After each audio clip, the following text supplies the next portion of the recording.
When you hear the sound of the bell, you know you're in the championship rounds with King, of Essex. So let's get to it. Just a light recap of last week's action. Really, two fighters that I really want to talk about their bouts. The first being Stephanie La Medicina Pineiro out of Puerto Rico. I think she just moved to 7-0.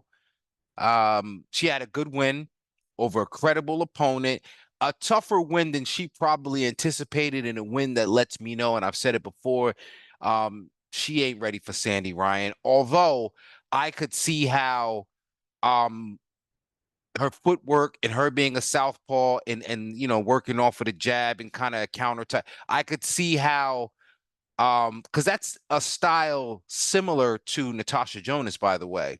Jonas just doesn't have the size that Pineiro has. So I could see how the size of Pineiro with that kind of foot movement could be tricky for Sandy. But is this a case of Eddie, trying to sell Sandy out, or is it just the business of boxing? He's got to find a credible title defense. We'll see how it turns out. But Ryan is always ready.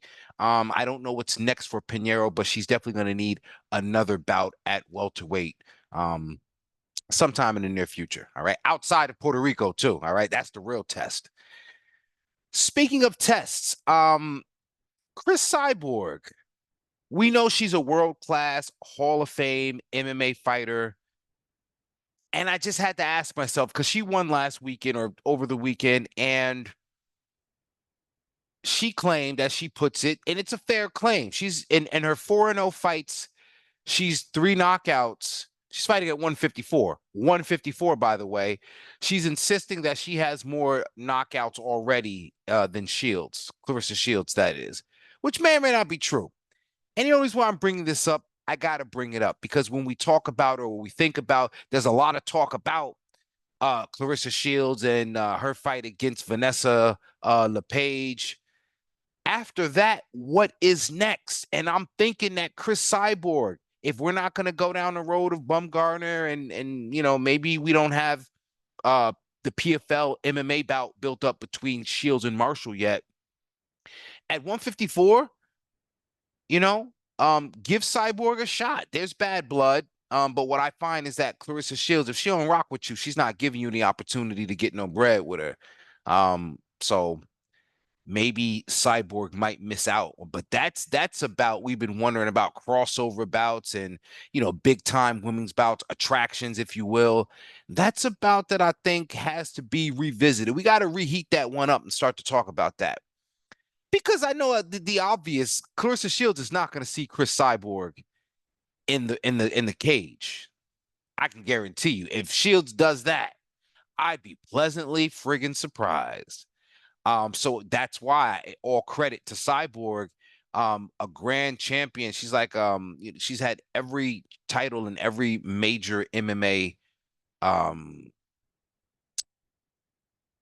program, company, if you will. So yeah, I kind of like to see that reheat up. 154 could be a way, but listen, Shields is going all the way up to heavyweight. Will she ever come back down past 160? I mean, who knows? Well, remember, heavyweight for women is only above 168, so 154 is completely plausible. But it's just as an aside, any of the champions at 154, we like to talk about, some people, and maybe I've been one of those people, but some people believe that boxing is superior to MMA, but only in a stand-up game. That being said, is there any champion at 154 or any fighters at 154 that feel confident enough in the superiority of boxing or their boxing that they would give Cyborg a shot? Emma Kozin, Femke Hermans, any takers? All right, let's move on. So, some other news going around. Terri Harper, Terri the Belter Harper, world-class 2-division champ. She's vacating. Well, I can't say that she's vacating, but she's definitely, according to her trainer, Steffi Bull, she's moving down to 135. And to be honest with you, I know Harper is capable of doing so. I'm just questioning her motivation unless there's a big fight. So what I'm thinking is, because Terri Harper is also a veteran, and she's an elder statesman, and she takes those responsibilities very seriously. So I could see her, if she's going to move down to 135, could it be against a compatriot of Cris Cyborg? Could she try to outbox Beatriz Ferreria? Now, I know that Caroline Dubois has been looking at Harper and Harper's moves, and that's a big fight for the UK. But I'm just thinking, what if Harper's thinking that she can, outbox a puncher more or less? But Ferreira does have that world championship Olympic pedigree, so um, intriguing stuff. I just don't know how I feel about Harper moving down to 135. Begs the question. Begs the question to me. So some of you like me are questioning Amanda Serrano, not what she's doing in the meantime, because I think that that's great. She's staying active. I guess her opponent. In this opponent, she is an orange. And I say that because oranges are mostly, if not typically, grown in Florida. All right. This woman, Stevie Morgan, she's only fought in Tampa. She is a product of Florida, like orange and orange juice. None of her opponents, not even me, will recognize. Nobody will recognize these opponents. Fine. You build up a fighter. Matchmaking is an important element of boxing. And this is definitely a stay busy fight. She's got 13 KOs. She's 14-1 with 13 KOs. If that is when you say giving a fighter a puncher's chance, that's about it. All right. And coincidentally, Serrano is not even giving her a chance to get nothing off on her, because remember, 3 minutes. And again, I'm not throwing shade because ain't nobody else doing it besides Amanda Serrano, but you can rest assured, she's not going to take any chances against somebody, what you call an opponent, a nondescript opponent, even though she's got all this power and his knockouts. I mean, a little bit designed to keep us intrigued while we wait for Taylor Serrano too. But kudos to the champ for staying active. We were talking about it today on the Boxing Voice, though. How long can Serrano stick around doing what she's doing, especially if she's want to go 12-3, keeping it 10-2. There's two ladies that are on her heels, Tiara Brown and Sky Nicholson. And I think that these ladies would love to get a piece of Serrano even more so than getting at each other. So, the clock is kind of ticking, kind of, not because I say so, but because, um, you know, the young ones, they on your heels, man. They're coming up behind you, Amanda. And in all these years, she has been the type of champion that has rightfully defended her position. We just kind of see the footsteps of the others closing in on that position in the featherweight division. But Amanda Serrano, listen, if and when it is over for her, she's got plenty to do. By the way, she's got Crystal Rosado Ortiz. I don't know if she's hyphenating it, but we've been knowing her as Crystal Rosado, the Puerto Rican prospect, 3-0 with 1 KOs. She's back in action July 26th against an opponent, right? It's a good fight, keeping her active, Rosado, that is. So, again, women's boxing still has its prospects that out of Puerto Rico, right? We just talked about Stephanie Pineiro off the island. We're still seeing that they are creating the same type of prospects like the men's side. We look at Puerto Rican prospects. Women's got its prospects out of Puerto Rico as well. So cool to see Rosado.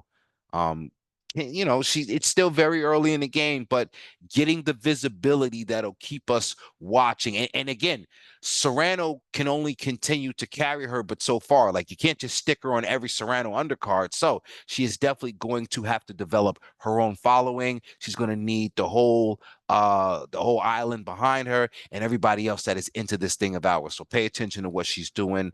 Got a feeling she's going to turn out all right. Now, I don't know how it's going to turn out for Erica Cruz Hernandez. She issued a statement after her failed drug test after following the fight with what's my girl? I don't know. But point being, obviously it's in the news cycle on the men's side of things, and this is something that is common within boxing amongst the men and the women. Now she swears that it had to be something that was inadvertent, and I think that's how you want to approach it, because that's where we get a lot of I guess fodder out of what's happening on the men's side of things, and it's funny, man or woman, people appreciate being contrite, being remorseful. So right now she's saying she doesn't know, but she's willing to go through whatever test or rigor. Listen, if they give her the 6 months and let her move on, remember, it'll probably be 6 months from the date of the fight. Should be all right, man. Should be all right. Should be all right. But I wonder if the version that I saw, which I said is the best version of her that I saw, could you attribute any of that to said performance enhancing substances? All right. Don't know. Don't know. But, and by the way, she's the WBA champ. We're going to keep it in the WBA. Talking about former WBA champ, albeit in the bantamweight division, Nina Hughes. She's going to get her rematch. She has been designated as the mandatory, but it's not going to come too fast or too soon, because in the meantime, you got Cherneka Sugar Neekz Johnson defending that title that she picked up from Hughes against former champion herself, Jamie the Miracle Mitchell. This is a dandy, don't you think? By the way, I got a homie that's got a win over Jamie Mitchell. So talking about Sharetta Metcalf, and I'm gonna keep saying her name almost every show until she gets her shot in the ring, man. Boxing can be so terrible, but I like this idea. This idea is not terrible. Giving Hughes this opportunity, especially with the what people seem to think was, see, it wasn't the decision that was controversial. It was the announcement. I keep telling y'all, this is more akin to Steve Harvey than it is anything with any issues with the scoring. The fact of the matter is, Hughes couldn't really sit down on her punches because she's kind of like too fast, like touch and go. And when Johnson laid down the jab and with a basic 1-2, her punches had more effect and they broke Hughes' rhythm. So if you had to choose and you were looking to say, okay, activity, but not even with pressure, activity, but not even with pressure versus more impactful punches, better accuracy because it's a basic 1-2 and it's a jab. Um, and it seemed to just do more. All right. Um, but again, we have to see Johnson and Mitchell before we get to see Hughes get it back. I wonder if Hughes will do anything in the interim. I don't know if it'll affect her mandatory status, but I'm sure she's not going to take any fights that might affect her mandatory status. But wondering what she'll do in the interim. All right. That's pretty much it as far as news and notes. I already mentioned Clarissa Shields. She's on a press run about the LePage fight, heavyweight title. It's not much after that, and it's not much after this. The only women's boxing of significance, or I should say that you'll be able to watch, is probably Shannon Ryan versus Emma Dolan. You got two undefeated UK fighters. Dolan, the only one with a KO between the two of them. Shannon Ryan. She's got a great backstory. She used to work as like an usher, at one of the arenas, and now she's fighting in the arenas. Easy on the eyes as well. Um, yeah, and Emma Dolan, she's a blue chip prospect. They're bringing her right along. Um, Rihanna, what's her name? Diafriano, the 16-year-old prospect out of the UK. She's like the female Carmel Moten over there. That's who y'all want to pay attention to. But you want to pay attention to this fight as well. I think because you got these two undefeated prospects, both of these women will win something, win or lose out of this fight. I'm just leaning towards Ryan. I feel like the activity with the pressure, and she's got a little bit of zip on her punches despite not having any KOs. Um, Dolan is maybe a little bit, she's probably bigger, and she may be a little bit more easier to work the jab and try to keep Ryan at the end of her punches. But Ryan's pretty, I respect her movement enough to be able to mitigate the jab. So yeah, that's just my call on that particular fight. Let me know how you guys got it, and that's all we got. So, I'll be back, man. Check me out on the Boxing Voice. I think we'll be doing a live fight chat this weekend. And yeah, you know what?